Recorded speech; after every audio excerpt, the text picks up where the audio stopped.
Bonjour à tous. Aujourd'hui, cette vidéo s'appelle La liberté. Quand j'ai eu l'intuition de faire ce sujet sur la liberté, j'ai eu peur parce que c'est tellement vaste. C'est tellement vaste cette liberté qui est le but, enfin le chemin que nous avons à vivre. De rechercher cette liberté absolue à l'intérieur de nous. Mais cette liberté, est-ce qu'on l'atteint un jour? C'est pas sûr. En tout cas, ce qui est sûr, c'est qu'on peut chercher à avancer dans cette liberté. Souvent, on entend dire des personnes, cette personne, elle est libre, ou elle était libre. Bien sûr, il y avait sûrement un certain niveau de liberté, mais lequel, on ne sait pas. En tout cas, cette liberté, c'est vraiment d'en prendre conscience que c'est notre chemin, le chemin vers notre liberté. Donc la liberté, beaucoup de choses. La liberté de notre histoire, la liberté de notre culture, la liberté de notre famille, la liberté de nos refus. Et je crois que c'est la principale liberté à trouver, la liberté de nos refus. Qu'est-ce que nous avons refusé?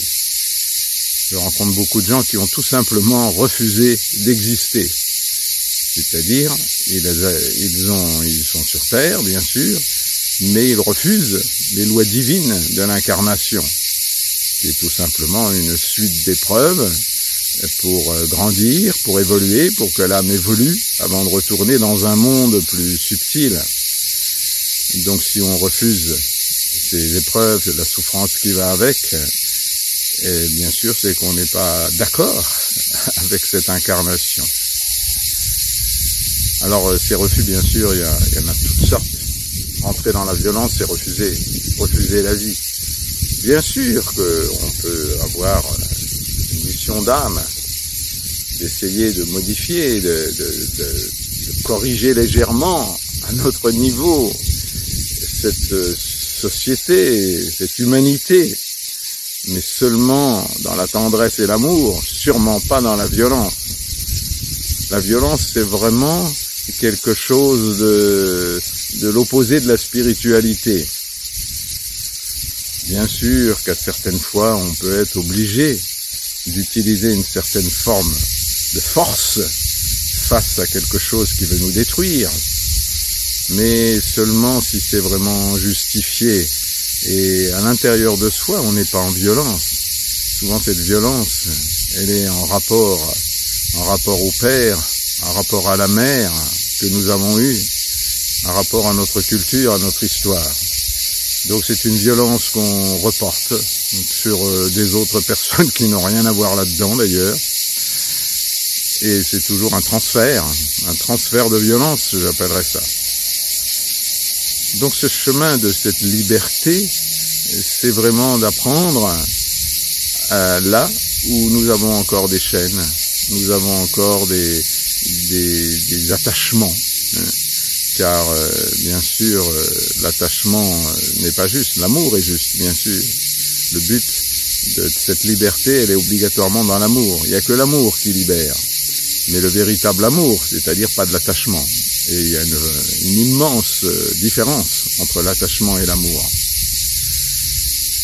Donc cette liberté, c'est un travail de tous les jours, de voir comment on est encore conditionné par nos refus, conditionné par notre histoire, conditionné par tout ce qui nous entoure, conditionné par nos attirances, par nos désirs.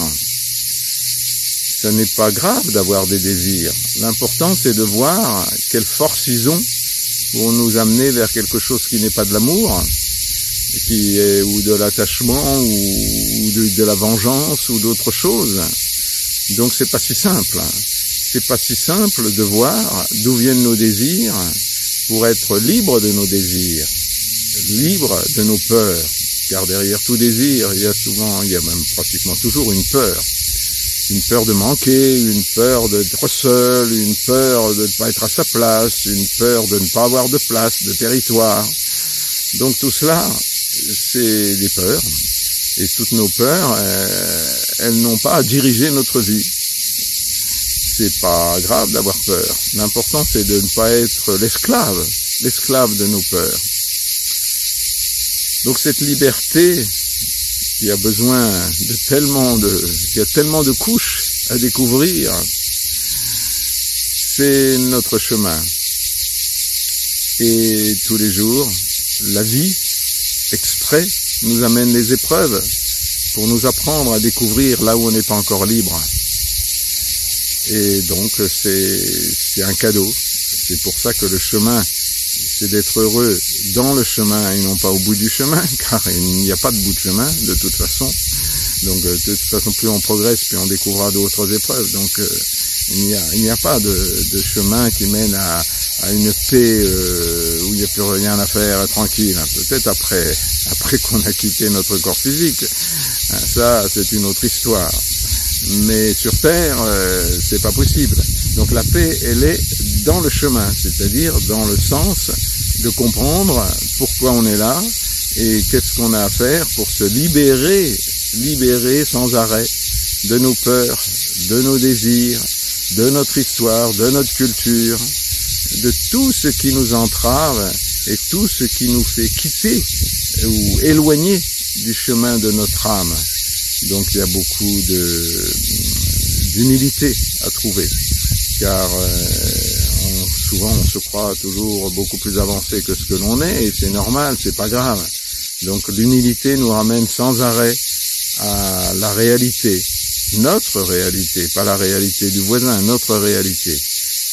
Et on ne peut pas changer le monde, on ne peut changer que son propre monde à soi. Et si des milliards de gens changent leur monde intérieur, le monde automatiquement va changer.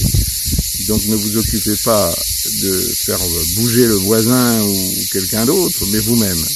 Et à ce moment-là, vous verrez que la tranquillité d'avoir fait ce que vous devez faire de votre vie vous permettra d'être en paix avec vous-même, dans l'amour de vous-même, car c'est bien ça qu'il s'agit. Découvrir ce qu'est le véritable amour de soi. Et cet amour de soi, il ne vient que parce que on est fidèle aux lois divines, les lois divines de l'existence, de notre âme, de notre chemin de vie, sans vouloir le copier sur quelqu'un d'autre, mais d'être vraiment avec humilité l'élève de la vie, l'esclave divin de notre vie. C'est un esclavage heureux, bien sûr. Ce n'est pas un esclavage supporté, mais un esclavage aimé. L'esclavage de notre âme, l'esclavage de notre esprit, l'esclavage de notre chemin de vie, pour que cet esclavage devienne notre véritable joie de vivre par la conscience. La conscience, sans conscience, ce n'est pas possible, bien sûr. La conscience de là où on en est dans notre liberté, pour que nous puissions grandir encore et encore, sans culpabilité et sans honte, car évidemment, à chaque fois que l'on va être conscient de nos limites, la culpabilité ou la honte vont montrer leur bout de leur nez. Donc il va falloir les remettre de côté, ceux-là, pour être tout simplement dans la joie, le bonheur de vivre, avec nos épreuves, nos souffrances, nos difficultés, mais sans croire qu'on pourrait vivre autrement, car ce qui nous arrive dans notre vie est absolument nécessaire, je vous le garantis. Voilà, donc je vous encourage à cette recherche de la liberté, qui est un chemin et non pas un but, bien sûr, et toujours dans la joie, dans la tendresse, dans l'amour, et toujours du soleil dans votre cœur. Au revoir.